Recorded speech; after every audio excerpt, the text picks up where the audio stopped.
Hello everyone. तो जैसे कि आप देख रहे हैं कि इस टाइम पीक टाइम है ये फैकल्टीज़ की हायरिंग के लिए और जगह जगह वैकेंसीज निकली हुई हैं। इसी सीक्वेंस में हमने पहले भी एक वीडियो बनाया हुआ था, बट कुछ कंसर्न्स लोगों के बार बार आ रहे हैं। उन कंसर्न को ध्यान में रखते हुए दोबारा से वीडियो बना रहा हूँ। इसको आप पूरा देखिएगा। स्टार्टिंग में तो मैं आपको इन्फॉर्मेशन दे रहा हूँ डिफरेंट वेराइटीज़ ऑफ कोचिंग्स के अंदर कौन कौन सी वैकेंसीज अवेलेबल हैं, और इसके नेक्स्ट पार्ट में आधे के बाद जो पार्ट आएगा उसमें मैं बताऊंगा आप कि जो बिगिनर्स हैं, जो अभी स्टार्टिंग कर रहे हैं और जो कहीं पे ट्रेनी फैकल्टी बनना चाहते हैं, उनके लिए बेस्ट ऑप्शन क्या हो सकता है।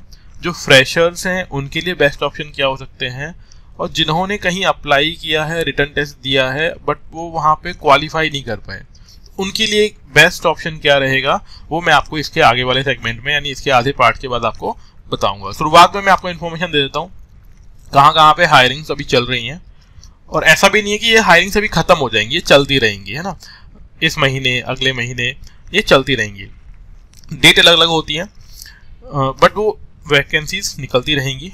दूसरी बात ये है कि ये अचीव पॉइंट हमें बस सपोर्ट कर रहे हैं। हम लोग डिफरेंट कंपनी है, बस ये हमको प्लेटफॉर्म प्रोवाइड करते हैं हमारे वीडियोस को अपलोड करने के लिए। तो इनके लिए थैंक यू अचीव पॉइंट का हमारी तरफ से। आप इनका चैनल सब्सक्राइब कर लीजिए, यहाँ पे आपको बहुत सारे वीडियोस ऐसे देखने को मिलेंगे, बहुत सारी इन्फॉर्मेशन आपको यहाँ पर मिलेगी। तो प्लीज़ जो भी लोग इसको वीडियो को देख रहे हैं वो सब्सक्राइब कर लें चैनल को, इससे हमारा भी एक कॉन्ट्रीब्यूशन हो जाएगा अचीव पॉइंट के लिए। तो ठीक है, स्टार्ट करते हैं। तो जैसे कि आप देख रहे हैं आपकी स्क्रीन पर, आकाश के अंदर वैकेंसीज निकली हुई हैं अप्रैल मंथ में 15-16 डेट को, और ये लोकेशंस दी हुई हैं आपको। इन डिफरेंट लोकेशंस पर आप देखेंगे तो आप यहाँ पे जाके अप्लाई कर सकते हैं, मतलब डायरेक्टली डेमो ही दे सकते हैं। और डेमो का मतलब भी ये है कि उस दिन रिटर्न टेस्ट भी हो जाएगा और इंटरव्यू भी हो जाएगा। तो अहमदाबाद, सूरत, पुणे, मुंबई, नागपुर और भी बहुत सारी लोकेशंस हैं, इनमें से कहीं भी आप विजिट कर सकते हैं। और मिनिमम एक्सपीरियंस जो रिक्वायरमेंट है वो 2 ईयर का है। मेडिकल के लिए फैकल्टी रिक्वायरमेंट है, इंजीनियरिंग के लिए class 9-10, then English, math and social science के लिए। तो जो भी लोग इसमें एलिजिबल हैं, जो जिस भी फील्ड में जाना चाहते हैं वहाँ पे अप्लाई कर सकते हैं। और बाकी हम लोग जो हेल्प प्रोवाइड करते हैं इसमें, हम लोग आकाश से नहीं हैं, हम लोग एलन से नहीं हैं, हम इनफैक्ट हम किसी भी कोचिंग इंस्टीट्यूट से नहीं जुड़े हुए हैं। हम सिर्फ ये प्रोवाइड कर रहे हैं कि इन्फॉर्मेशन आपको ये बताती है कि कहाँ पे वैकेंसीज निकली हुई है, और इसके अलावा रिटर्न टेस्ट कैसा होगा, उसका फॉर्मेट क्या है, किस तरह के क्वेश्चंस आते हैं, उसमें हेल्प कर सकते हैं। आपको डेमो कैसे देना है उसमें आपको ट्रेन कर सकते हैं। एंड जब इंटरव्यू होगा और आपका जो सैलरी डिस्कशन होगा उसमें कैसे आपको बात करनी है, किस तरह का आपको आंसर देने हैं, वो हम लोग हेल्प प्रोवाइड करते हैं। और डेफिनेटली उसकी कुछ पेमेंट है, जो फ़ी है, और वो फ़ी बहुत ही मिनिमम है, बहुत ही मिनिमल फीस है। आप उसको इजीली पे कर सकते हैं। तो उसके लिए आप हमारे साथ जुड़ सकते हैं, और हमारा जो कॉन्टैक्ट नंबर है वो है 7838927443। इस पर आप कॉन्टैक्ट कर सकते हैं। अगर फ़ोन पिक नहीं होता है आप मैसेज कर दीजिए व्हाट्सएप, देन आपको रिप्लाई मिल जाएगा, और देन वो वहाँ पे टाइम बता देगी टीम हमारी कि आप कब कॉल कर सकते हैं। उस पर्टिकुलर टाइम पर आप बात कर सकते हैं मुझसे। तो एक इन्फॉर्मेशन तो ये हो गई, यहाँ पर आकाश में हायरिंग है और ये सभी सब्जेक्ट के लिए है ऑलमोस्ट। देखो, मेडिकल का मतलब ये होता है कि 10th के बाद जिन लोगों ने physics, chemistry and bio choose किया हुआ है, और बायो के 2 पार्ट हैं, बॉटनी, जूलॉजी।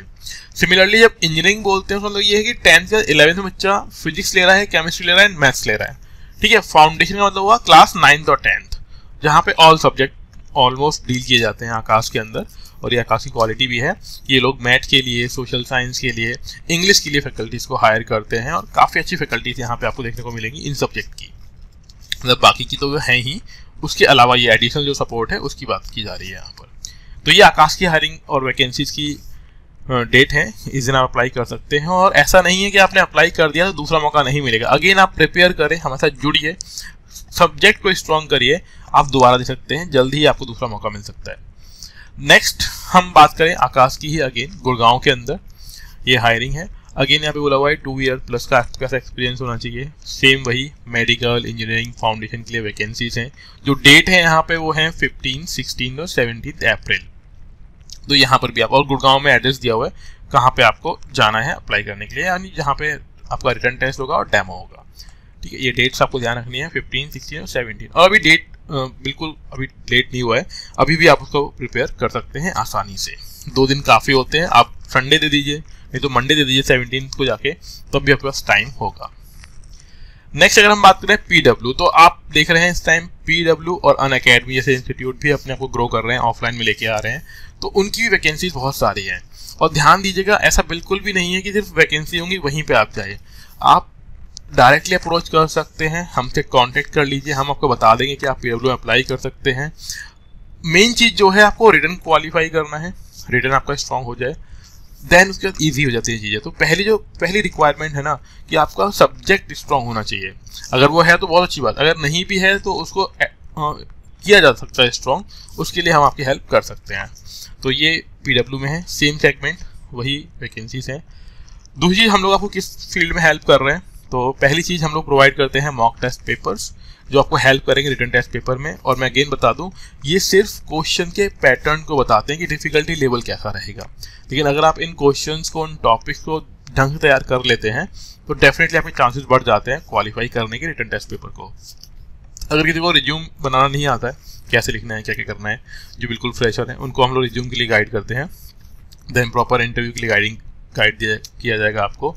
और सबसे इंपॉर्टेंट है सैलरी, जिसके लिए आप जॉब करना चाहते हैं, बेस्ट सैलरी पैकेज आपको कैसे मिल सकता है, क्योंकि HR से बचना, उनसे अपन को अपने आप की बेहतर सैलरी के लिए उनके साथ नेगोशिएशन करना ही बहुत ज़रूरी है, तो उसमें हम गाइड करते हैं। और ये आगे वही चीज़ है, पेड है, और ये फी आपको लगेगा सैलरी के कंपैरिजन में कुछ भी नहीं है। अगर आप एक ढंग का पैकेज ले लेते हैं गाइडेंस के थ्रू, तो आपको कभी फील भी नहीं होगा, उल्टा आप थैंकफुल होंगे कि आपने इतने कम अमाउंट में इतनी ज़्यादा चीज़ सीख ली। आप हमारे व्हाट्सएप ग्रुप से जुड़ सकते हैं, जिसका लिंक आपको डिस्क्रिप्शन में मिल जाएगा वीडियो के, और हमारा टेलीग्राम ग्रुप भी है, उससे भी आप जुड़ सकते हैं। और ऐसा नहीं है कि आपने एक नौकरी कर ली फिर दूसरी नहीं, आप ग्रुप से जुड़े रहें, है ना। फ्यूचर में जितना आप स्विच करेंगे उतना ही आपका पैकेज बढ़ता हुआ चला जाएगा। तो आपको बस नज़र रखनी है कि एक इंस्टीट्यूट में आपने काम किया एक सिग्निफिकेंट टाइम तक, प्रॉपर उससे आप स्विच कर सकते हैं दूसरे इंस्टीट्यूट में, और जब भी आप स्विच करते हैं तो डेफिनेटली आपकी सैलरी में हाइक आएगा। तो इसीलिए आपको ऐसा नहीं कि एक बार जॉब लग गई तो आप बस हो गया काम, फ्री नहीं हुए हैं, आपको आगे फ्यूचर में ग्रोथ भी तो चाहिए ना। तो ग्रोथ कैसे मिलेगी, उसमें भी हम लोग आपकी हेल्प कर रहे होंगे। एक चीज़ ये फिटजी बहुत एक स्टैंडर्ड मेथड फॉलो करता है, इसकी फेजेस में रिक्रूटमेंट होते हैं। तो जैसे कि मैंने पहले भी दिखाया हुआ है आपको, अगर हम आने वाले फ्यूचर की बात करें तो 16 अप्रैल डेट ऑफ रिक्रूटमेंट है। अप्लाई इसके लिए हो चुका होगा ऑलरेडी 1 अप्रैल तक। इसके बाद वाली जो डेट्स है, जैसे 28 अप्रैल तक अप्लाई कर सकते हो, देन 14 मई को रिक्रूटमेंट डेट है। रिक्रूटमेंट डेट का मतलब ये है कि आपको पेपर के लिए बुलाया जाएगा, और फिटजी का थोड़ा स्टैंडर्ड थोड़ा डिफरेंट है, रिटन टेस्ट लेता है, डिस्क्रिप्टिव भी होता है इसके अंदर, देन मेंटल एबिलिटी का टेस्ट होता है, फिर GD होगा, फिर आपका डेमो लिया जाएगा, देन इंटरव्यू होगा। एक फुल डे, पूरे डे का प्रोसेस है इसमें, लेकिन ऑप्शन बहुत सारे हैं और सैलरी का पैकेज भी काफ़ी अच्छा है। इनफैक्ट अगर आपका सब्जेक्ट स्ट्रॉन्ग है, आपका नॉलेज अच्छी है और आप मेडिकल और इंजीनियरिंग के लिए अप्लाई करना चाहते हो, आपको 1 करोड़ तक का भी पैकेज यहाँ पे मिल सकता है। बस ये है कि आपके अंदर क्वालिटी होनी चाहिए। देन 27 में ये भी ऑप्शन आपके पास अवेलेबल है। अब देखो 27 में तक आपने अप्लाई किया तो आपके पास टाइम बहुत है, 11 जून को पेपर होगा, आप इतने दिनों तक अपना पेपर का जो कंटेंट है वो रेडी कर सकते हैं। Then 1 July date of apply है, देन 16 जुलाई को फिर टेस्ट होगा इनका, देन 13 अगस्त को टेस्ट होगा, फिर 8 अक्टूबर को, 5 नवंबर को, एंड देन 19 नवंबर। ये डेट्स हैं और ये लगातार इनकी हायरिंग चलेगी यहाँ पे। बस आपको करना ये है कि आप अपना सब्जेक्ट स्ट्रॉन्ग रखें, बेसिक चीज़ें रेडी कर लें, तो आपका यहाँ पे इजीली हो सकता है। नेक्स्ट है कि एलन अभी साउथ इंडिया के लिए निकाल रहा है। अब ऐसा नहीं कि नॉर्थ इंडिया के लिए नहीं, नॉर्थ इंडिया के लिए भी अवेलेबल हैं चीज़ें, लेकिन साउथ इंडिया के लिए अभी हाल ही में वैकेंसीज निकाली। इसका इंटरव्यू डेट है 19 और 23। इंटरव्यू डेट का मतलब ये मत समझना कि इंटरव्यू होगा, उस दिन रिटन टेस्ट होगा, आपका डेमो भी हो सकता है, ठीक है। इसका मतलब ये हुआ कि आपको अप्लाई करना है, यहाँ पे ईमेल ID दी हुई है आपको, इस पर अप्लाई करना है ln.ac.in कैरियर्स में जाके, ठीक है। और ये अप्लाई करने की लास्ट डेट है 18 अप्रैल। देन आपको कॉल आएगा और आप जा सकते हैं। अगेन सेम सेगमेंट है एकेडमिक्स के अंदर, 3 इयर्स का एक्सपीरियंस होना चाहिए। और ये एक्सपीरियंस कैसे काउंट होता है, कैसे आप उन चीज़ों को हैंडल करेंगे, इस चीज़ की भी इंफॉर्मेशन हम लोग आपको प्रोवाइड करते हैं, बट ये 1-on-1 होगा डेफिनेटली, यहाँ पे पब्लिकली बोलना सही नहीं है। एज लिमिट 40 ईयर्स है, एंड अगेन वही सेगमेंट है जेईई मेंस के लिए, मेडिकल के लिए, एंड फाउंडेशन और प्री नर्चर, यानी बेसिकली 5th 6th क्लास या 7th 8th उसके लिए भी यहाँ पे फैकल्टीज़ को हायर किया जाता है। तो एलन में भी एक अच्छा मौका है, और साउथ इंडिया के साथ साथ नॉर्थ इंडिया में वैकेंसीज हैं, वहाँ भी आप अप्लाई कर सकते हैं। और ध्यान रखिए प्रोसेस ऑलमोस्ट सभी लोगों का सेम है, पहले रिटन टेस्ट होगा, देन आपको डेमो देना होगा, फिर आपका इंटरव्यू होगा। सिमिलरली एक और है नो मेरिट करके एक कंपनी है, ऐसी और भी कई कंपनीज हैं जिन लोगों का कंटेंट मान लीजिए अभी उतना रेडी नहीं है, वो पहले छोटे इंस्टीट्यूट से स्टार्ट कर सकते हैं। उसके लिए मैंने ये डाला हुआ है कि कई बार क्या है, अगर आपको बड़े इंस्टीट्यूट में मौका नहीं मिल रहा, आप छोटे में ट्राई कर लीजिए। तो ये तो बात हो गई हायरिंग्स की, और हायरिंग्स और भी बहुत सारी जगह हैं, तो एक ही वीडियो में कवर करने में वीडियो बहुत लंबा बन जाएगा, इसीलिए आप ये मान के चलिए कि हायरिंग्स के बहुत सारे मौके हैं।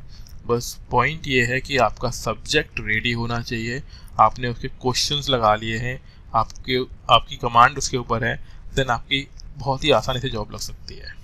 अब एक जो मेजर कंसर्न आता है, जो मोस्टली लोग पूछते हैं मुझसे, और मैंने इसीलिए बोला हुआ है थिंक, और think creative, later and now. जैसे कि कई लोग कॉल करते हैं, वो बताते हैं कि सर हमको ट्रेनी फैकल्टी बनना है इंस्टीट्यूट के अंदर, और आप ट्रेनी फैकल्टी बनना है कोई दिक्कत नहीं है, आप लोगों की चॉइस है, आप बनना चाहते हैं आप बन सकते हैं। लेकिन मैं एक पॉइंट बोलना चाहूँगा आपको, ट्रेनी फैकल्टी बनने का मतलब ये होता है कि अगर आप मेडिकल फैकल्टी के लिए भी अप्लाई करना चाहते हो तो सैलरी आपको 40,000 से ऊपर नहीं मिलेगी। और ये यकीन मानिए कि कोई भी कंपनी जब आप पहले साल ज्वाइन करते हैं तो ऐसा नहीं है कि हर 6 महीने में या हर 2 महीने में आपको सैलरी में हाइक देगी, ऐसा कोई भी कंपनी नहीं, यानी सैलरी इंक्रीज नहीं करेगी वो। और आप सोच रहे हैं कि आप बन जाएंगे वहां पे जाके ट्रेनी फैकल्टी, देखो काम पूरा करना पड़ेगा। अब ये क्या कर लिया आपने, इमीडिएट फायदा सोच लिया कि यार मैं ट्रेनी फैकल्टी बन जाता हूँ, लेकिन दुख कब होगा, जब वहाँ पे ट्रेनी फैकल्टी बन जाएंगे और देखेंगे बाकी लोगों को सैलरी इतनी ज़्यादा मिल रही है और मुझे नहीं मिल रही है। तो मेरा फंडा ये है कि क्या आप बिल्कुल नज़दीक का फायदा सोचना चाहते हैं, या फिर आप थोड़ा रुक कर बड़ा फायदा कुछ टाइम के बाद मिलता है तो उसे आप अचीव करना चाहते हैं। अब मैं ये बात क्यों बोल रहा हूँ, फॉर एग्जाम्पल आप ट्रेनी फैकल्टी बन गए, आपको 40,000 की सैलरी मिल रही है, आप मान लीजिए मेडिकल में थे, आपने 1 साल पढ़ाया, और 1 साल के बाद डेफिनेटली आप स्विच करना पड़ेगा आपको कंपनी। अगर आप उसी कंपनी में रहते हैं तो आपकी सैलरी मैं बहुत बड़ा अमाउंट बोल दूं तो 30% हाइक मिल जाएगा। अगर 40,000 रुपये का 30% आपको हाइक मिल गया तो कितना ही हो जा सकता है, मान लो 40% भी अगर मान लो हाइक मिल गया तो 60-70 हज़ार से ऊपर तो नहीं निकल पाओगे, मान लो 80,000 रुपये हो जाएंगे, डबल कर दिया मैंने, 40 का 80। 1 साल के बाद वही अगर आप अपना सब्जेक्ट 1-2 महीने खुद ही स्ट्रॉन्ग कर लें, और इसमें हम आपकी हेल्प कर सकते हैं, यहाँ पे हम आपकी हेल्प कर सकते हैं कि हम आपका सब्जेक्ट प्रिपेयर करवा दें, आपको कैसे पढ़ाना है ये समझा दें, आपको कैसे बात करनी है, क्लासेस को हैंडल करना है, वो आप रेडी कर लें 1 महीने 2 महीने के अंदर, और इतने में हो जाएगा। और फिर अगर आप कंपनी ज्वाइन करते हैं, कहीं पे रिटन टेस्ट देते हैं, तो आपको एंट्री लेवल पर ही, सपोज आप मेडिकल फैकल्टी बनना चाहते हैं और आप इंजीनियरिंग फैकल्टी बनना चाहते हैं, तो आपको इनिशियल लेवल पर ही सैलरी मिलेगी कम से कम 1 लाख रुपए के आसपास। जहां आपको पहले 40,000 मिल रहा था, वहां पे आपको इनिशियल ही मिल जाएगा 1 लाख रुपए। और जो 1 साल आप नौकरी करेंगे, अगर आप ट्रेनी फैकल्टी बनकर नौकरी करते हैं तो आपको हर महीने लगभग 60,000 रुपये का नुकसान हो रहा है। आप बस इमीडिएट फायदा देखते हैं और लॉन्ग टर्म लॉस खा जाते हैं। तो आपको ध्यान ये रखना है कि अगर आप थोड़ी मेहनत कर लें, 1 महीने तक आप हमारे साथ 1-2 महीने तक मेहनत कर लेते हैं और आप अपना सब्जेक्ट स्ट्रॉन्ग कर लेते हैं और फिर एज ए फैकल्टी ज्वाइन करते हैं, तो एक तो आपको सैलरी अच्छी मिलेगी, और देन जब आप स्विच करेंगे या फिर आपके जो प्रमोशन होगा, इंक्रीमेंट होगा, उसमें आपका नंबर भी बड़ा होगा। जैसे आप सोच सकते हैं कि 40,000 रुपये का अगर 30% हाइक होता है तो अमाउंट ज़्यादा होगा, या फिर 1 लाख रुपये का 30% हाइक होता है तो ज़्यादा होगा। एंड जब आप सैलरी स्लिप लेकर स्विच करेंगे, देन वहाँ पर भी आपको ग्रोथ ज़्यादा मिलेगी। तो सोचने वाली बात यह है कि आपको इमीडिएट ही एक छोटा अमाउंट लेके 1 साल काटना है और फिर उसका धीमे धीमे ग्रोथ करना है, या फिर थोड़ी मेहनत करके आप अपने आप को स्ट्रॉन्ग करके एक अच्छी जॉब से अपनी स्टार्टिंग करना चाहते हैं, ये आपके ऊपर है। लेकिन यहाँ पे अगर आप चाहते हैं तो हम इसमें आपकी हेल्प कर सकते हैं। एंड अगेन मैं बता दूं कि ये इसकी एक फ़ी होगी, लेकिन जो अमाउंट आपको इसका पॉजिटिव इम्पैक्ट आपको सैलरी में देखने को मिलेगा उसके सामने अमाउंट कुछ भी नहीं होगा। तो ये आपके ऊपर है कि आप क्या करना चाहते हैं, क्योंकि अभी लगातार कई लोगों ने फ़ोन किया कि ट्रेनी फैकल्टी बनना है। बन सकते हैं, आपकी मर्जी है। इंस्टीट्यूट भी इसीलिए चला रहे हैं क्योंकि उनको फ़ायदा है इसमें, लेकिन आप ही खुद सोच सकते हैं कि आपको इमीडिएट फ़ायदा चाहिए या लॉन्ग टर्म, कि आगे तक आपको फ़ायदा ही फ़ायदा मिले, नुकसान ना हो जाए। 1-2 महीने की बात है बस। होता क्या है, रास्ता नहीं मालूम होता है कि कैसे तैयारी करनी है, इसीलिए आपको इसकी रिक्वायरमेंट पड़ती है। अगर वो रास्ता आप जान गए, वो चीज़ें आप समझ गए, तो चीज़ें बहुत आसान है। तो थैंक यू, आज की वीडियो में इतना ही है। आप हमें टेलीग्राम, व्हाट्सएप पर जुड़ सकते हैं हमारे साथ। आप प्लीज़ इस चैनल को सब्सक्राइब कर लीजिए, क्योंकि ये हमारी हेल्प कर रहे हैं यहाँ पे वीडियो को अपलोड करने में। हमारा कॉन्टैक्ट नंबर है 7838927443। आप व्हाट्सएप मैसेज कर दीजिए, हमारे टेलीग्राम व्हाट्सएप ग्रुप से जुड़ जाइए और इस चैनल को सपोर्ट करिए। Thank you.